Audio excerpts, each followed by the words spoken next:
Netflix has done a great job building a business. It's the valuation that I have a little bit of an issue with. I think that the content is what's going to drive the business. I think the content companies, which drive the ecosystem, are going to ensure that there's competition out there. Besides Netflix, there's Amazon. It's smaller. You know, Verizon, Redbox is getting into the business. Others are trying to get into the business. And I think the content costs are just going to stay quite high.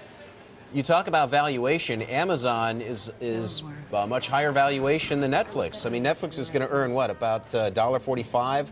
Okay, so that puts it about, what, 120 times earnings versus Amazon at 180? Mm-hmm. I mean, they're both expensive. They're both expensive. And frankly, with Netflix, you have to separate out the international losses, which is their investment, from the domestic, which is earning more than that. You know, but what's fascinating, and we've talked about this a lot at length about Netflix, is it's really starting to transform the industry of content. Right. It's no longer just a front end. It's a creator of content. Yeah.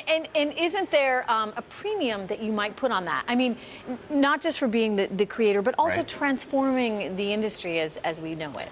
There is a premium, but I mean, I'm looking at 2017 estimates, putting a 20 multiple on it and discounting back, and I get to a $115 price target. So I'm giving them which is $60 to $70 below where it is now. Yeah, so I'm giving them credit for a premium. As I think of it, TV 1.0 was broadcast in the 40s, TV 2.0 was original cable programming in the 70s, and TV 3.0 is internet TV, which began with Netflix in 2009 or 2007. But yeah, it's 40 years, 70 years later. The top four channels on TV are still the four broadcast networks. We are evolving. But they're declining businesses. This is a growing business. They are declining businesses, but yeah, it's not. In 5 years, internet TV is not going to have taken over traditional TV. 10 to 20 years, you don't think maybe. So? You know, 95, no. Maybe 7 years, though. Right. I mean, you think about kids these days, and it doesn't matter, right? It doesn't have to be on TV. You can watch it on your phone. It's you a can la watch carte. it on your iPad. Well, look at Bloomberg Channels Television. don't matter. Bloomberg Television, exactly. You can get Streams on your directly iPad. or on your iPhone. I mean, is that where the model's going? That NBC or an ABC or a Fox or an E Entertainment, they just stream it, and you don't even need a cable company? As long as there's compensation to the content providers, because they need money. I mean, remember, which is what Apple has figured out, right? Because they figured out the accounting behind all these a la carte purchases, starting with iTunes. Correct, and it's $4 a download for a movie, $1 plus a download for a TV show, for a rental. Right. So who do you think is the biggest competition for Netflix? I mean, let me just say, I mean, you know, the TV business has $150 billion of sports commitments out there.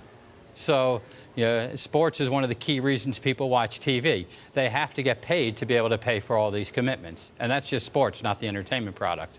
Of course, and it's a lot easier to sell. It's why ESPN's able to get at least $4 a month. Who's the competition in the last 30 seconds? Who's the competition for Netflix? I mean, the most logical one would be Amazon. Amazon's got the balance sheet behind it. Amazon is a distant, very distant number two, but it's number two to Netflix today.